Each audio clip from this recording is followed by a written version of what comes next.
अनहद बाजे, लेकिन तू तैयार नहीं, तू जानदा होया भी तैयार नहीं है। मन जानत है सब बात, जानत ही अवगन करे। सूर सर सोस लै, मोम सर पोख लै। जड़ी चंद्रमा दी ठंडक भी तेरे अंदर है। अगर सूरज दी तृष्णा दी गर्मी है ते नाल नाल ठंडक भी है। उस ठंडक नू संभाल ले और गर्मी नू सुका दे, खत्म कर दे, नष्ट कर दे। जिंदगी नू बितान दी जुगत सिख, जुगती कर मरत सो संबंध की जय। मर जीवड़ा हो जा, शांत हो जा, हो परे कर दिया कर, लड़ाई झगड़े विच ना पो। ए जीवन दी जुगती है।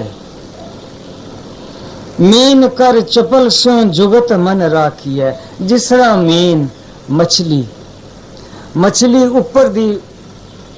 ऊपर दे चश्मे वाल जाना चाहे तो वो अपने आप ਨੂੰ उल्टा कर लेंदी है, उल्टा कर लेंदी है। ਉਹਦੇ ਵਿੱਚ जोर कितने गुना आ जाता है और चढ़दी है ऊपर ਨੂੰ। उस वक्त अपने मन ਨੂੰ चपल करना पैंदा है जरा। यानी ਇਹਦਾ मतलब है एक फुर्तीली अवस्था बनाओ। वो भवसागर की चढ़ाई ਨੂੰ पार कर जाए। उपदेश बहुत खूबसूरत है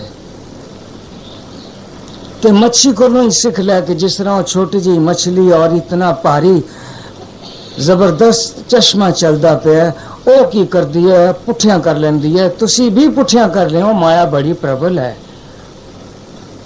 पुठे हो के जीवन बिताइए कि जो करन जोग नहीं है वो ना करो, जो करन जोग है उसनु करो। अपने मन की कसौटी विच हर क्रिया नु, हर काम नु तोलो। जे अंदरों आवाज आए हाँ करना चाहिए तो करो। जे अंदर आवाज ही नहीं कि मैं ये काम नहीं करा, मेरे ते लेखा आएगा तो मत करो। फिर अपनी बेटी नु उल्टा दो। ये उपदेश है। फतेह बुलांदा। हाँ जी, वाहिगुरु जी का खालसा, वाहिगुरु जी। सिख बोलिया एकाग्रचित हो जाइए। साथ संगत फतेह बुलाओ। वाहिगुरु जी का खालसा, वाहिगुरु जी की फतेह। नौवें पातशाह दे शुभ दिहाड़े, उन्हां दियां करनियां, उन्हां दे गुणां दी विचार, उन्हां दी शिक्षा, ये नौवें महल्ले तो पढ़ लीए। ध्यान देते सारे गुरु ग्रंथ साहब, सारी गुरबाणी दी शिक्षा साडे अंदर आ जाती। असी इन्हां श्लोकां नूं गंभीरता नाल विचार करांगे। पातशाह फरमांदे न, पांच तत्व को तन रचियो, जानो चतुर सुजान। जड़े चतुर ने, एक तो चतुर होंदे चलाक, दूसरे नू मूर्ख बना के अपना काम सिद्ध करने वाले, वो चतुर नहीं। दाने बीने जिन्हों ऊपर कृपा है, जड़े बाणी पढ़ के गंभीर हो गए, जिन्होंने आपा विसर गया, जिन्होंने मौत जिंदगी तुल है, बराबर है, जड़े दुख सुख तो पार हो गए, ओ चतुर।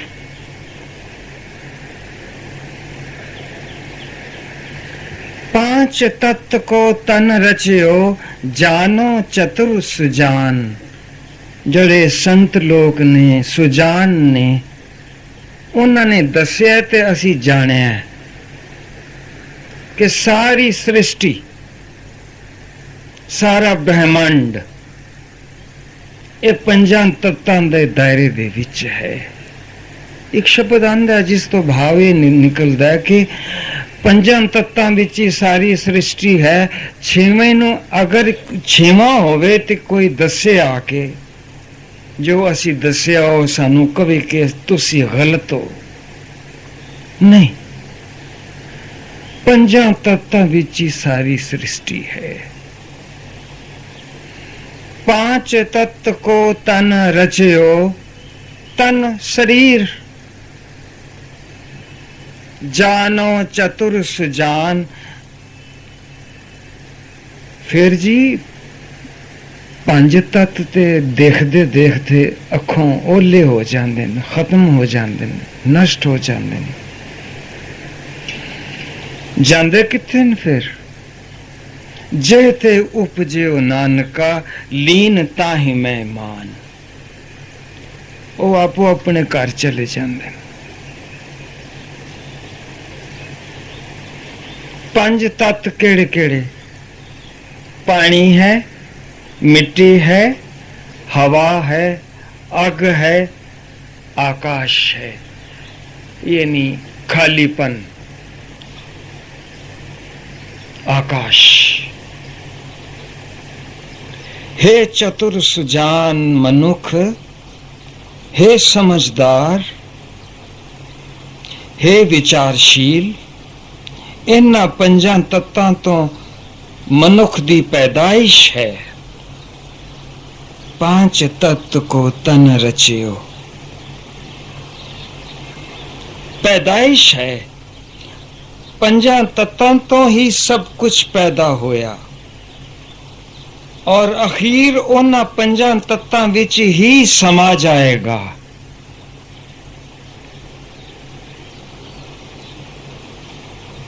एक आम सवाल है जी,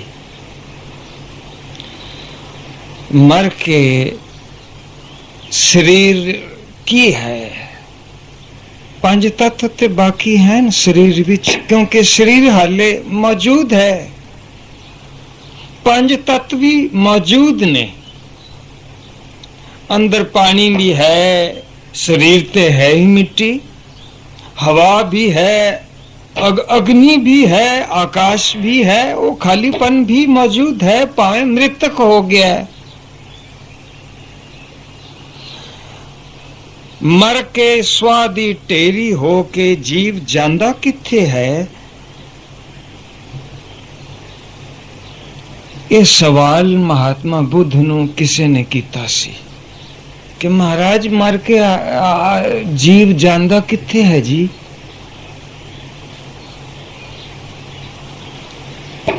महात्मा ने जवाब दिता, जिथों आया सी। ये देही पानी विचों आई निकली, पानी विच समा जांदी है। एदे विच जड़ा पानी है वो पानी विच लीन हो जांदा है। लीन ताही मैं मान। जड़ा देही विच पानी है पानी विच समा जाएगा।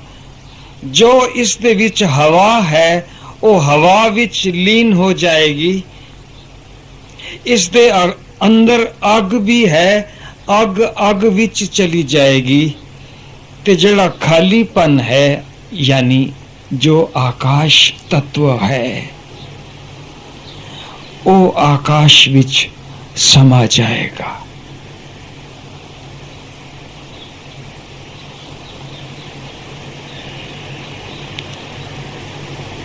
इन्हां विचों ही शरीर दी रचना हुई। शरीर छड्डन ते इन्हां विच ही समा जाएगा।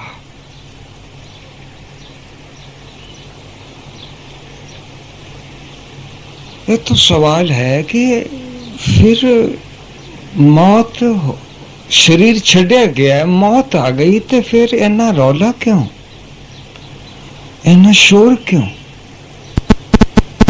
ये अज्ञान है। जब पता लग गया, ज्ञान हो गया, पंज तत्व सन, हुन पंज तत्व अपने अपने तत्व विच समा गए, तो फिर दुख कादा और उन्हां दे होंदे सुख कादा? संसार विच कोई किसी नू दुखी नहीं कर सकता, संसार विच कोई किसी नू सुखी भी नहीं कर सकता।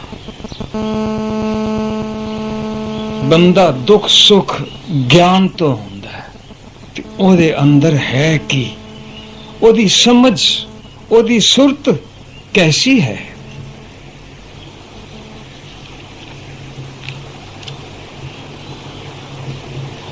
बादशाह फरमांदे न, तीन अंग्या कर दे ही कीनी, जल कूकर भस्मे ही, होए आमरो गृह में बैठा, करण कारण बिसरो ही। इन्हां पंजां तत्तां दे मेल तो बनिया जो भी आकार है वो नाशवंत है।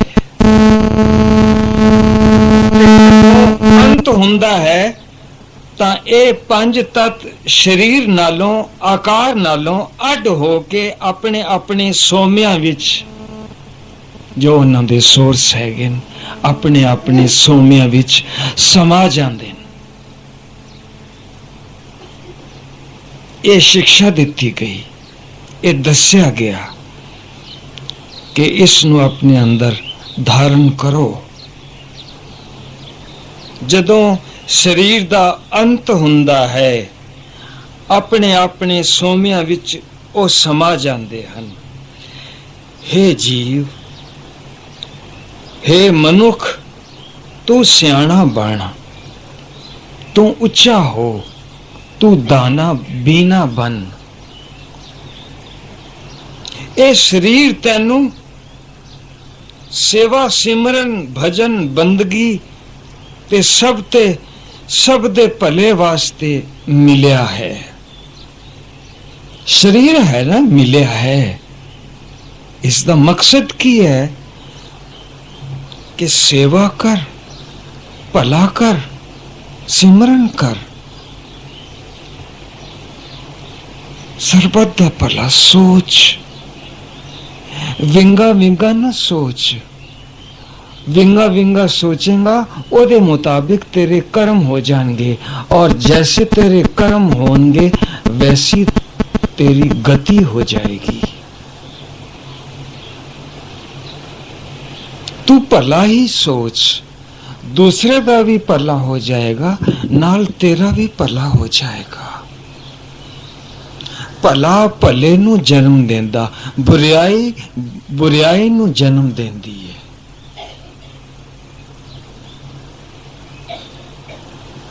तेरे भले वास्ते ही तेनू तेरा शरीर मिले, फायदा उठा, लाभ उठा, लाहा ले। झूठे शरीर पुतले दे मुंह विच ना फस, अपने आप नू अमर ना समझ। इस शरीर दा, इस मिट्टी दे भांडे दा कोई विसा ना खा। बादशाह फरमाते हैं, कहाँ विसासा इस भांडे का, भांडा यानी शरीर, इहदा की विश्वास किया जा सकता है। कहाँ विसासा इस भांडे का, इतनक लागे ठनका।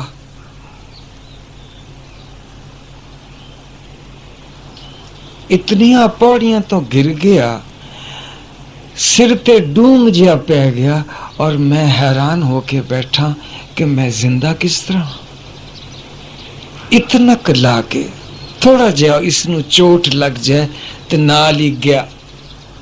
इतनक लागे ठनका, खत्म।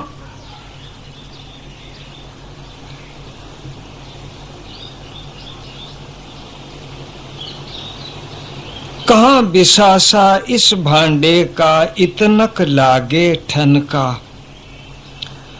इस वास्ते फरमान किया गया है, शिक्षा दी गई है, पांच तत्व को तन रचियो,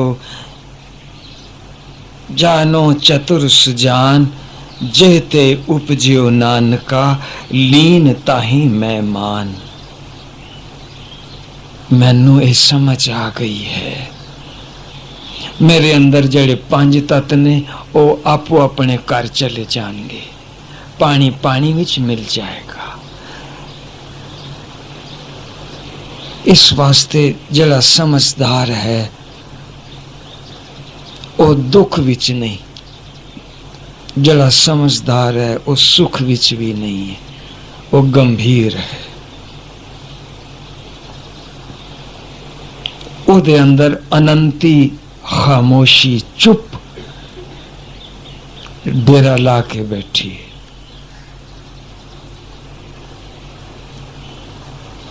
हे भाई, रब्बी संतान ने ये तत्व विचार गल पुकार पुकार के आख देती है। तू समझ कि हर हृदय विच वो परमात्मा वसदा भी है। हमेशा प्रभु नु याद कर, क्योंकि वो अंदर वसदा है, ओदा वासा अंदर है। और अगर अंदर है तो उसनु याद कर। शब्द जो गुरु दा बख्शिया है, उस शब्द नु दृढ़ा, उसनु गुनगुना, और दिल नाल, दिल भी चीता है। अगर अंदर मौजूद है तो उसनु याद कर।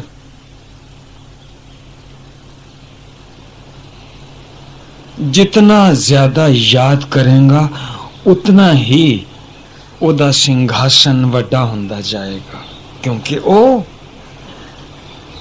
विशाल है, ओदा अंत कोई नहीं। उन्हें पूरी जगह दे दे।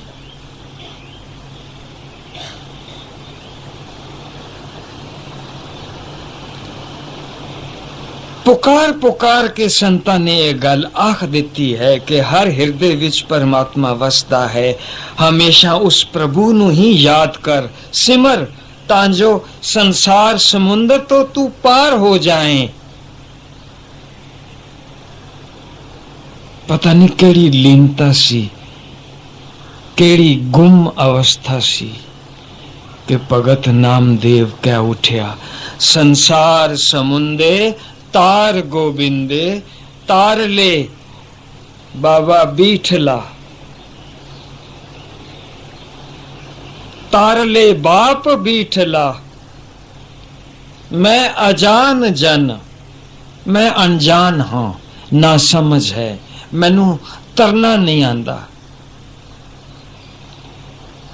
मैं अजान नामा कहे हो तर भी न जानो, मोको बाह दे बीठला।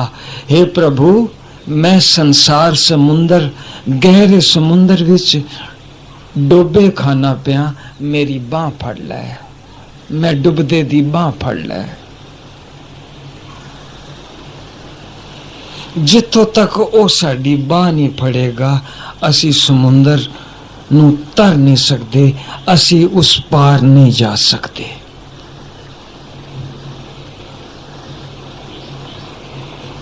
और वो बाह फड़ेगा जे उसके शब्द नू दृढ़ावांगे, विचारांगे।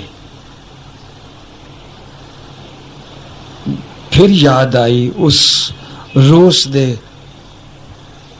लेखक दी कि उसनू कितना शौक सी पढ़न दा। रोस दियां जिल्दां तो पछाण आ जाती है कि ये रशिया दी किताब है, उन्होंने बाइंडिंग इस किस्म दी। मैं क्या ये तो चीज़ों मैं पढ़ता रहा। एक किताब रशिया दी है, उत्ते लिखा हुआ है जपजी, बड़े खास स्टाइल दे नाल। और उस रशियन ने जपजी साहब की टीका की थी।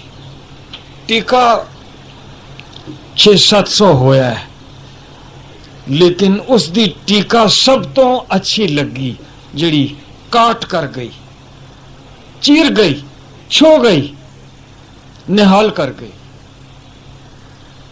रोम रोम वावा विच पै गया। और उसने क्या भी है कि जो लिखा गया है ऐसा किसी ने लिखा नहीं है, और जो लिखा गया वही ठीक है, बाकी जो लिखा गया वो गलत है। उन्हें दावा किया। जपजी साहब ये जपया करिए, जाप जड़ा है जरूर अपनी जिंदगी दे विच शामिल रखिए, वरना साडी खैर नहीं है। जड़ा सत्संगी जानो चतुर सुजान कोई ओदी संगत मिल जाए तो उन्हें क्या भी जप, उन्हें हो कहना कि जप। पिछली बार ये जिक्र होया कि इंग्लैंड तो आया, अपने पिंड विच उसनु कोई कुली ने नजर आया, सामान इतना, उसने कहा कि बन गई, मैं सामान किस तरह कर लेके जावा, इत्थे तक घर दा बंदा कोई नहीं मैनू लैण वास्ते आया। और एक बंदा देख रहा सी, वही सी चतुर सुजान।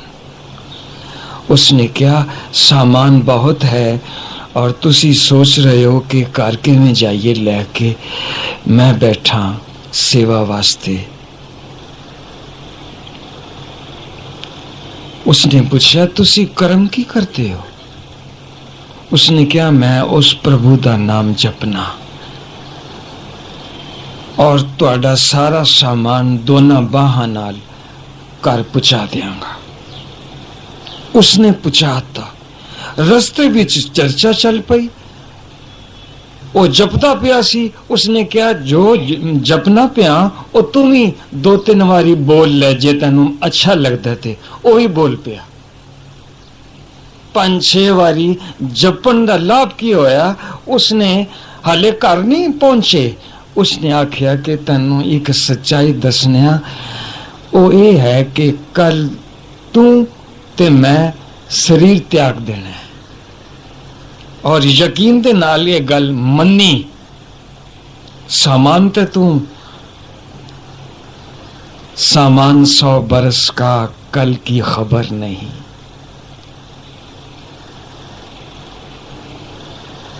कहना तू शरीर छट जाना है और मैं भी छट जाना है, लेकिन मैनू बैकुंठ धाम मिलेगा। लेकिन तू कुछ कर्म कीते मिलने, चंगे भी माड़े भी, तेनू पूछा जाएगा। जब दूत पूछेंगे, भाई तेरे वास्ते स्वर्ग भी है नरक भी है, 10 नरक भोगने पहलों कि स्वर्ग? तू आख देंगी स्वर्ग। फिर तेनू भेजा जाएगा स्वर्ग। स्वर्ग विच सत्संग हुंदा होएगा, उथे बैठा होवांगा मैं, तू मेरे को आ जाए। एक लीक हुंदी है, सिद्धांत अनुभव करने वाले ने वो जो अनुभव किया वो लिखिया दसिया। उसने कहा एक लीक हुंदी है, वो लीक तो जमदूत टप नहीं सकता स्वर्ग विच, वो नरक विच ही है। वो नरक विच ही सजावां देंदे, लेकिन स्वर्ग विच वो नहीं आ सकते। अगर तू मेरे को आ जाएगा, वो इशारा करेंगे तू ना जाई। ओह गल हुई, स्वर्ग विच जमदूता ने उसनू बड़ा बुलाया कि बाहर आ, तेरा वक्त बीत गया है। स्वर्ग विच जितना वक्त तू बिताना सी वो वक्त बीत गया है, हुन नरक भोग, हुन नरक दी वारी आई है, चल बाहर। वो तकिया भी नहीं, वो संत कोल जरा कुली बनया सी ओदे कोल बैठा रहा। उन्हें सत्संग नहीं छड़िया। उन्हें सत्संग है, एदे विच बैठ के कोई माड़ी बिरती किसे दिमाग दे विच नहीं आ सकती। जे आएगी तो वो अपने आप ची कटेगा। उन गलानी आएगी कि कितना गंदा ख्याल आया है। सुनिया की जा रहा है, ते ख्यालां दी दुनिया विच मैं कित्थे चला गया या कित्थे चली गई, एक ही बन गया। जिहड़ा स्वर्ग योग हो गया वो कदी नरका विच नहीं जान जोगा, उन्हें नाम जपिया है।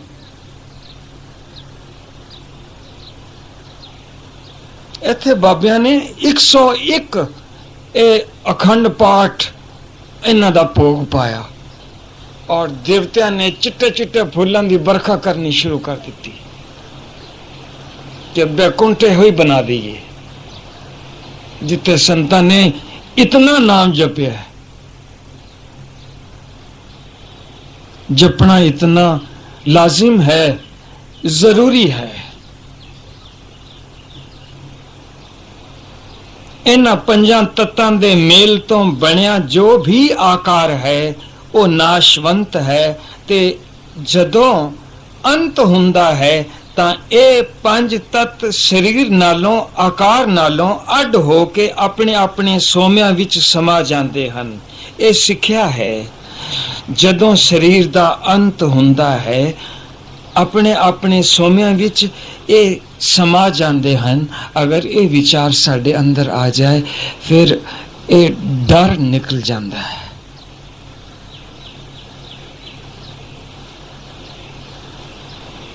तई तो तीसरे पातशाह आखदे ने कि असी अपने घर चले हाँ, तुसी व्याकुल क्यों हो रहे हो? मैनू तो वो बंदा बिल्कुल चंगा नहीं लगता जिहड़ा रोंदा है। मत मैं पिछे कोई रोवसी सो मैं मूल ना भाया। तो लैनी ते तुसी साडी खुशी सी, साडी नाराजगी लै रहे हो। विचार है, एक निर्भयता आएगी, निर्भयता। शरीर छुट गया, ओदे बुल्लां ते मुस्कुराहट होएगी, एक खुशी होएगी कि शुक्र है अपने घर चले हैं, जिथों आए सां उत्थे ही चले हैं। ये जेड़े पंज तत्त ने ये पंजां तत्तां विच समा जाणगे और असी जो साडा असला है, जो आत्मा है, वो परमात्मा विच लीन हो जाएगी, क्योंकि आत्मा परमात्मा दा अंश है। कहे कबीर ए राम की अंश। जदों आत्मा रह जाएगा फिर उसका सफर परमात्मा वाल है। हे जीव, हे मनुख नू तू सियाणा ते बन, ए शरीर तैनू सेवा सिमरन भजन बंदगी वास्ते मिलिया है। तू लाभ उठा, झूठे शरीर दे पुतले दे मोह विच ना फस। इस भांडे दा कोई विसा ना खा। हे भाई, रब्बी संता ने ए तत्त विचार गल पुकार पुकार के आख दिती है और इसनू यकीन दे नाल अपने अंदर बिठा। पंजां तत्तां दी विचार दिमाग विच पुड़ गई तां समझ आ जाई, समझ आ जाएगी।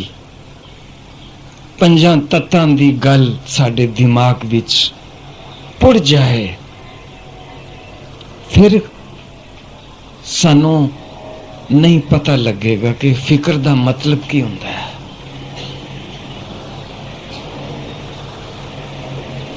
सुख दुख जह पर से नहीं, लोभ मोह अभिमान, कहो नानक सुन रे मना, सो मूरत भगवान। ऐसा जीव संसार तो सदा सदा वास्ते मुक्त है, मुक्त है, मुक्त है। इतनी विचार कबूल करनी, नौवें मरले दी विचार चलती रहेगी। फतेह बुलानी जी। वाहिगुरु जी का खालसा, वाहिगुरु जी की फतेह।